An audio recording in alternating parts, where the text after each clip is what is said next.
Hello everyone and welcome to a new edition of Africa Today. Egypt is always committed to enhance the trade volume, cooperation and the integration across the African continent.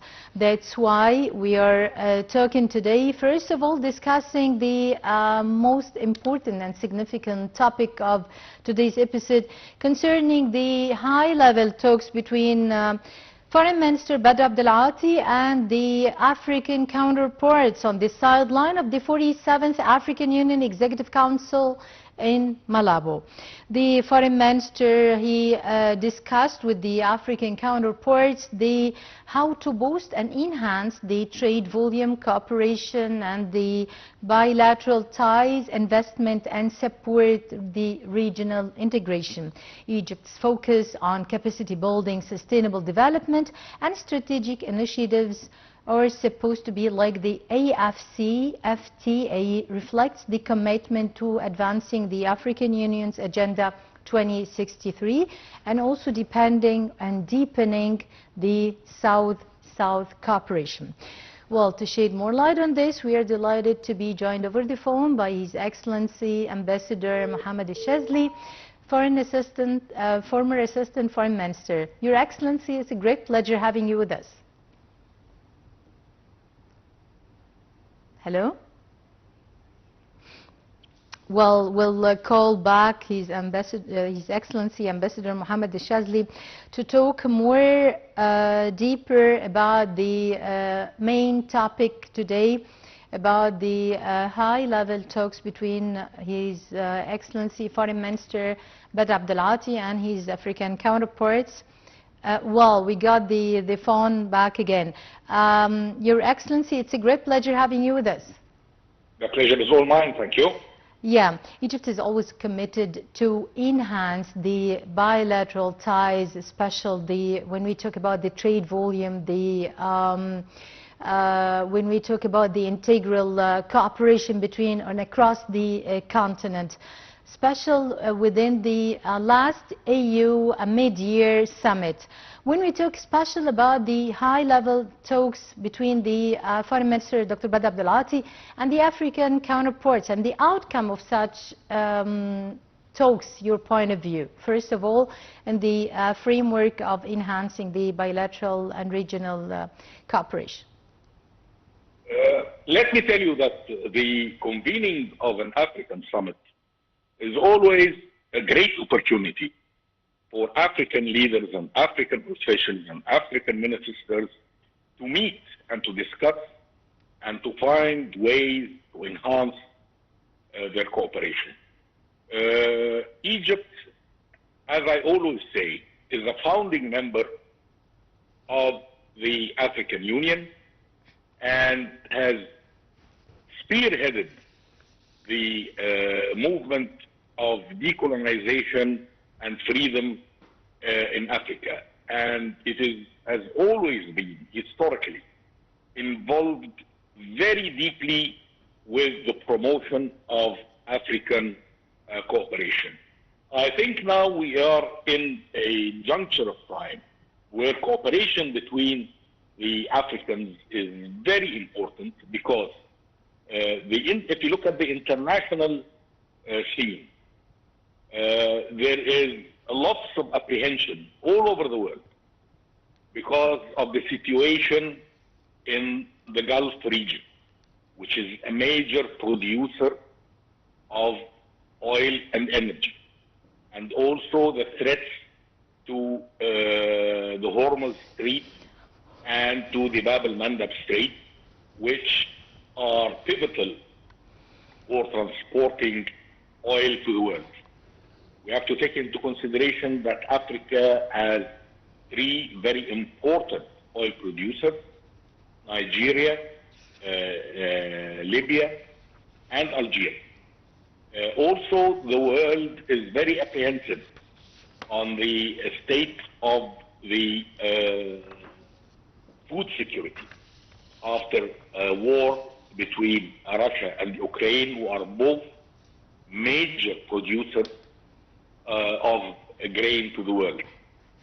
So this gives Africa an additional importance at this juncture of time. We have seen, there's a race to Africa. Everybody now is running to invest in Africa and to bind ties with African countries in order to cement their interests and protect them. So I think the bargaining chips of Africa at this time are very positive towards the Africans, and Africans are saying that we need cooperation, not exploitation. A relationship that benefits both sides of the equation. Yeah. Your Excellency, when we talk about the significance of the South-South cooperation and the imports of the Egyptian leadership within this frame of the South-South cooperation, how you believe that it's, to Egypt's foreign policy approach in Africa? Egypt has always been a leader in Africa and in the third world in general. Egypt has started and initiated the non-aligned movement, which was an effort to mobilize the South and to give them an impetus in their relations with the North. As I tell you now, it is very important, especially that we are seeing malignant signs in the international arena where racism is starting to emerge again in a very ugly manner. Even, if you see in the United States what is being said about immigrants who are mostly coming from the South, we have seen lately the infamous way the President of the United States has treated some African leaders. So it is very important that the South join forces and appear to assert itself against the dominance of the North. And as I said, Egypt has its historical role since the 50s in consolidating the South in their struggle to assert themselves. Yeah, moving on from the South-South cooperation to the whole integration of across the continent.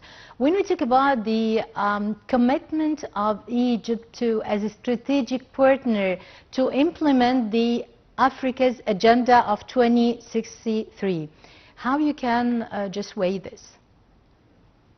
I think, at this point, the most important aspect of leadership is to try to diffuse the tensions and to diffuse the dangerous situation in several parts of Africa. We have a problem in the Nile Basin because of the intransigence of Ethiopia over the dam.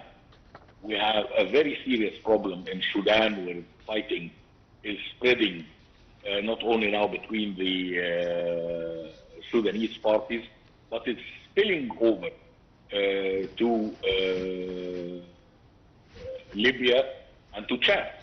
This has to be contained. We have a very dangerous situation, a precarious situation between Algeria and between Morocco, which could explode catastrophically. So we have to tackle these problems. We have some also positive signs to the consolidation of the Sahel countries, which I think is positive. And we have the awareness of a asserting African sovereignty over their countries and over their territories.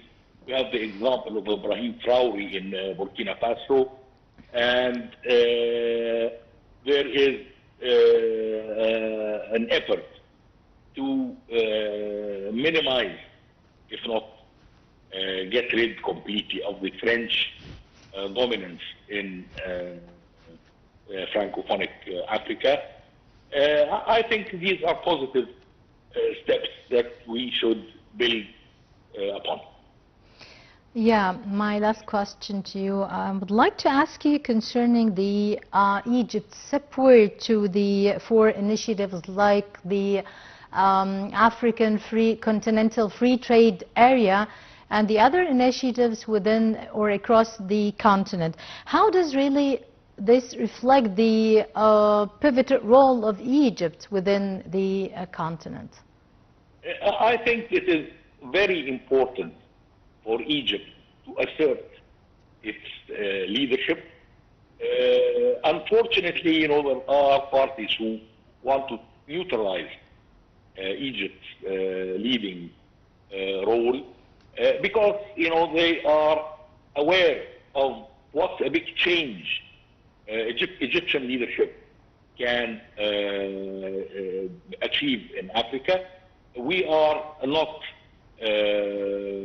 trying to dominate anybody. We are trying to give our hands to our brothers in Africa to form a united and strong front to face the challenges that are facing all of us all over the country, all over the continent. Yep. Egypt is always really committed to this, as Egypt is in the heart of Africa, and Africa is in the heart of Egypt, and actually this is out of this, Egypt is moving within a very specific foreign policy. So, Your Excellency, Ambassador Mohamed Shazley, former Assistant Foreign Minister, many thanks for being with us and for your insights. Well, ladies and gentlemen, we move into a second topic, which is the, of course, the trade problem or the trade tension between Washington and Pretoria. Pretoria is actually the administrative capital of South Africa, after the administration of Donald Trump had imposed new tariffs on the imports of the South African products. President Cyril Ramaphosa has hit back and calling the 30% of the tariffs unjustified and vowing to pursue a fairer and more balanced trade relations with the United States within and while encouraging local business to diversify their goal partnership. Of course, not only South Africa are complaining about the tariff of the Trump administration. Of course, the whole world now, and this is the talk of the whole world, not only the talk of the South Africa. So within the next coming days, of course, we'll see, because the administration of the U.S. President Donald Trump, they are taking decisions and afterwards stepping back. They are postponing decisions concerning imposing tariffs on some countries, and then through negotiations are getting some gains, win-win situation to reduce a little bit the tariffs. So what we're gonna see even within the next coming days, what will happen, of course, according to the sophisticated philosophy of the billionaire President Donald Trump and his sophisticated philosophy. So let's watch this report.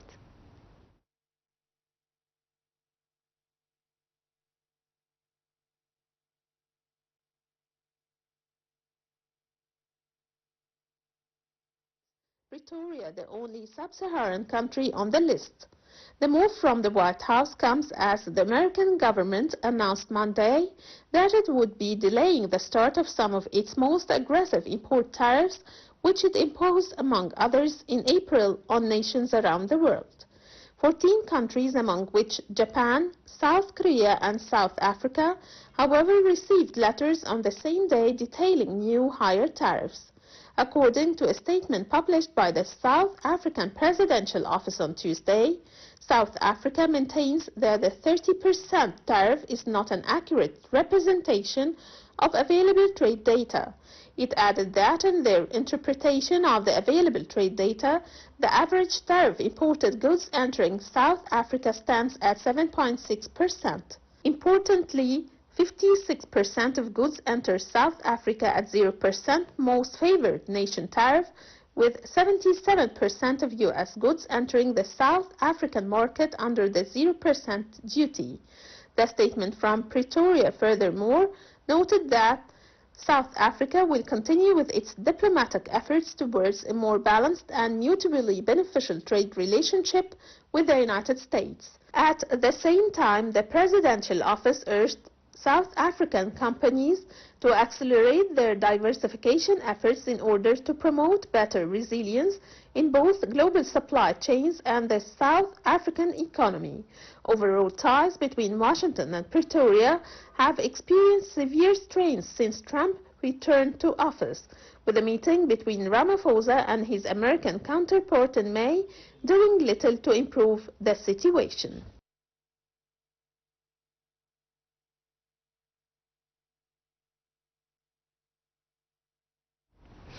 Welcome back, ladies and gentlemen. We're still ahead on LTV International and still ahead on our today's edition of Africa Today. And now we are moving into a festival in Marrakesh. So the festival, or the National Festival of Popular Arts, is coming back to the city of Marrakesh, blending tradition and civilization together. So in a celebration of Morocco's living heritage. So also, as night falls over Marrakesh, the city comes alive with music, dance, and a real festival. Let's watch and enjoy. The National Festival of Popular Arts is one of Morocco's oldest and most celebrated cultural events, held annually in the vibrant city of Marrakesh. Established in 1960 under the patronage of King Mohamed V, and currently overseen by the Ministry of Youth, Culture and Communication, the festival reflects Morocco's commitment to safeguarding its intangible cultural heritage and promoting its diverse artistic identity, both nationally and internationally. Held in iconic locations such as El Beidi Palace, a 16th century architectural gem, and the bustling Jama al-Fina Square, UNESCO World Heritage, the festival becomes a living stage for Morocco's traditional performing arts. Dozens of folk troops from across Morocco's regions, from the Atlas Mountains to the Sahara, gather to perform authentic music, dance and storytelling traditions handed down through generations. The festival acts as a cultural crossroads, merging age-old traditions with modern artistic expressions and providing a platform for dialogue between generations of performers and audiences. It also contributes significantly to the cultural economy of Marrakesh, attracting visitors, researchers, and artists from around the world, and reinforcing the city's status as a UNESCO Creative City for folklore and traditional arts. Beyond the performances, the festival often includes exhibitions, workshops, and conferences on heritage preservation, making it an educational and immersive experience for attendees. It fosters pride in national identity while also promoting values of cultural diversity, creativity, and coexistence.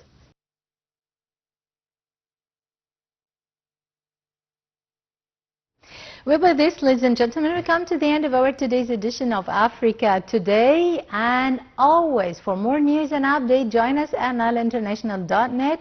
Nile TV International is your gateway to the world. Many thanks for watching, and from myself, Hanan Al Khul.